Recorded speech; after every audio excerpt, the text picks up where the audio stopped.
Hey everyone, this is another Tech Tips feature for Bashaw School. Today, or in this video, rather, I want to talk to you about Read and Write. Read and Write is one of the most powerful tools that we have available to us, and I just want to showcase some of its features. I'm going to start by showing you what it looks like in a doc. Now, you'll see this toolbar up here is already open. I jumped the gun, perhaps. So let me go back to the beginning. First, you need to be logged in or signed into Chrome. If you don't see yourself signed in at the top here, then you don't have access to it. But as long as you're signed in to your Battle River account, you'll see this lovely puzzle piece here. So I'm going to click the puzzle piece. You might need to refresh the page depending. And I then have a suite of options available to me. These options are powerful. Let's start with what Read and Write is most famous for, reading. I'm going to hit play here and see what happens. Holi is a major festival in India. All right, so that is obviously the most famous tool available to you. A Read and Write can help read out loud various texts for you. And that power isn't just limited to Google Docs. You can take an article from the CBC, for instance, and what I like to do is I like to just highlight what I'm after and have that read to me. It's a surreal sight. Webcams from across Italy show normally packed tourist destinations, streets and beaches empty. Scenes that seem more aligned with a movie than real life. Yep, that would be a surreal sight indeed. So any web page can be read by Read and Write as long as there is text to be found. Now, I don't know about you, but I found that speaker to be a little bit fast for my liking. So I'm going to go over here and hit these three dots, the more. I'm going to go into options, and here is where I can change my speaker. I can change the speed in which the person goes, so I can go really slow. I can go really, really fast. I don't recommend going above 50. Let's see why. It's a surreal sight. Webcams from across Italy show normally. I think you get the point that there is a speed that is ideal, and going beyond 50 generally is not it. You can also drop into the language and tweak that depending on what you need as well. While we're in the options mode, I may as well show you a couple of other things. So down here in the features, this toggle screen gives you options to control what shows up in your toolbar. I have literally everything turned on right now because I hate going back and messing around. But there would be some that I generally would remove. So I'm going to remove Picture Dictionary for now. It's not something I ever use. This is a really good tool for elementary students, though. And I am also going to remove Practice Reading Aloud, another tool that's more powerful for elementary students to use. So let's click out of here. And you'll notice my toolbar is just a little bit less cluttered now. Again, I can always click the three dots, change, tweak, edit as I go. Let's go back to our Google Doc now and see what we can find. So here is material from a lesson with the grade threes. And I see some words I'm not familiar with. This is a bolded vocabulary word. Let's hit the dictionary button to see what it says. And so here we have a dictionary definition, right? It's a social status or position. We have a direct connection to Hinduism or social classes. So all of that is valid for this definition. Now, earlier I showed you the picture dictionary. It works really well. It's the same idea, but it only shows you certain words. So if I try cast here, it will not be able to do that because that's too advanced for its pictures. However, if I try a word like India, the picture dictionary should be able to work for me. And there it shows me the flag of India. It also shows me the Indian subcontinent. So a really good tool for younger learners is the picture dictionary. But if ever you need a definition, just click here. And if you're really not sure of something like holy, I don't know if that'll get a definition, no match. But if I want, I can use this icon, the little globe. This web search will take my term and drop it right into a Google search for me. And so now I find out that holy was March 9th to 10th, and I get to see that Google search immediately. I didn't have to copy and paste anything. I didn't have to forget what I was trying to do. Rather, it just did the work for me. So really a powerful tool. Another tool that I enjoy using is the screen mask. I'm going to actually jump over to the CBC article to show you this one. And the screen mask is simply a way to control what you're focusing in on. If you have attention issues, which I most definitely do, this is a powerful tool. It's like using your finger on the page of a book, if that works for you. This might be a technique. Now you'll notice that I can't really do anything else other than this right now. All I can do is scroll. I'm using the scrolling wheel on my mouse to do that. So if I want to get rid of it, I have to come back up to the toolbar and wave it off. Now I can change in the options the screen mask as well. I can change the color. I can choose how dark that background is. So let's just go 100% black here and see what that looks like.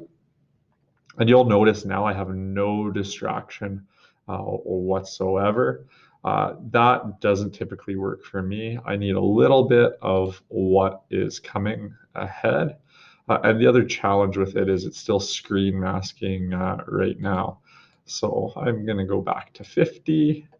I'll hit OK and go from there. So that is a tool from an attention standpoint as well for you. Going back to the Google Doc now, I have this option here called Talk and Type. And with that feature, what it does is it attempts to pick up what I am saying to it.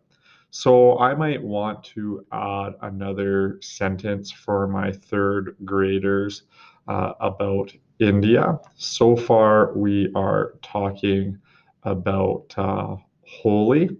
So I might mention, oh, I don't know, that this is a celebration. Oh, here's an idea.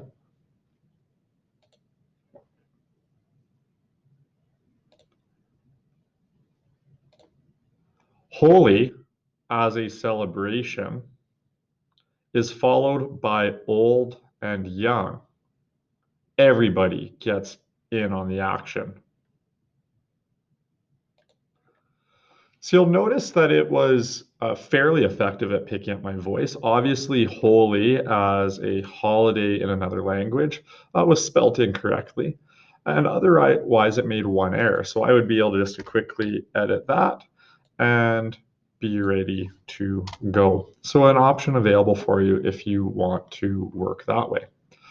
A similar voice tool that's available is Audio Maker, which allows me to make my own little audio files. So if you don't have functionality on your desktop, that's something you might like as well. And within the Google ecosystem is voice notes. A voice note allows you to take a 1 minute voice sample and play it back. It inserts right into the document. So I use this as a teacher when I am marking for my comments, but students might find purpose for this as well. This is a test of the voice notes feature. Let's see what it looks like when I put that in this doc. So I'm going to insert that voice note. It's just processing my command. And I might have actually lost that one there because I didn't directly place it in. So again, I have to hit voice note. This is my test. I want to insert this voice note now. And we'll insert that and see what happens. So that voice note showed up. I just had to click where it was highlighted. So here is my highlight. And as I go, I just click right here to find the voice note. This is my test. I want to insert this voice note now. And that's just another tool in your toolbox that is available to you. Another set of features that are really important and useful, and this is true at all ages, is the highlighting tools. Now, I might use these highlighter tools for various options, and let's just try something here. So the first I want to do is I want to highlight anything that's going to be like a key term. So here I'm going to go with yellow. Um, and we'll just pick those two terms, holy and cast. And let's say I want to collect those into a document. Maybe I'm making a list of terms for my teacher that I don't know. What I can do is actually collect those. Maybe green is a main idea. And so my teacher asked me, hey, in yellow, can you give me a document of any terms that you're not familiar with? And in green, can you give me the main idea? And what I want to do now is I want to hit this button, this spinny wheel fun arrows, and hit collect highlights. What's going to do is it will take any highlights I've made and create a new document. So right now I want to take my words that are new to me and see what happens. It'll take a moment to create a document for you. And here it goes. It pulled those words for me. And importantly, it pulls this source document as well. So I, as the teacher, can see where you're getting that from. I can do the exact same thing on this Google or on the CBC page or any other page, right? So maybe these are the key terms. And similarly, I hit collect highlights. I'm going to choose only the yellow because that's my key terms. And it'll create a new Google Doc for me. Right now, there's not a way to link those two pages. So if I was doing multiple articles or something like that, I would have multiple term sheets. But again, there's something really valuable about having the link right there for the teacher, right there for you, so you remember what you have gotten and what info you've pulled. Now, in the case of vocab, there is also this feature, the vocabulary list. It is a combination of pulling the highlights and the dictionary tool together. So anything highlighted, if it has a dictionary definition, it'll create a new document for you, and it'll put the definition and, if possible, a picture for you as well. Keep in mind, I hid the picture dictionary on this menu. So that's a powerful feature. One last one that's unique to web pages. It doesn't work in the docs here, but it does work over here, is the ability to simplify. This takes a news article and it gives you some options. And the option that I like most on it is the ability to change the background that I am getting. I'm not sure what's happening here. Taking a moment to load for me. But while it does that, I'll just show you the feature here. So I can actually change the text to be white on black, which is my preference, blue on yellow, yellow on blue. And I can even change the font as well. With all of that, these other tools are still available to me. So if you have a student or if you are a student that struggles with the default presentation of a website, this is an option that is available to you, but it sometimes gets a little bit feisty as we're seeing here. So I'll just change it to my preference, white on black text, and that already looks better. Maybe I want the font to be larger. I have a visual impairment or something like that. I can change the font type to a few options as well too. Now, there is this feature called Simplify. I don't always recommend it. It is somewhat misleading, but let's go through it. If I click Simplify the first time, it gets rid of the junk, the detritus, the early stuff. So here it got rid of all the pictures. If I keep hitting Simplify, it'll start taking out info that it's guessing is not essential, which is fair. And I'm just going to keep simplifying it down.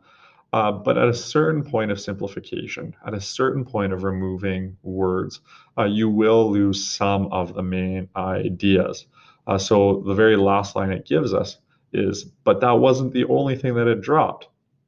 Kind of leaves you hanging. So if you ever notice that after you've simplified, you feel like you're missing out on info, just go back a little bit. I went back one, and now I have the rest of it. So it is possible to simplify too far, certainly, but I like to simplify at least once just to remove the images, the distractions, the ads, those components. There are a whole host of read and write tools available to you. Our division pays for this subscription, so all students have access. Now, you might need to set it up for the first time when you sign into a new browser. Go through, enable the permissions. There's other features like Screenshot Reader and the Text Help PDF Reader that link in as well. Unfortunately, this video has gone so long that those are tools for another time. As always, if you are looking for any help on how to use the Read and Write suite of tools within Google on a web page or otherwise, we are here to help. Let us know if you have any questions and we'll follow up with you. Or, of course, we may make another video. Thanks for tuning in.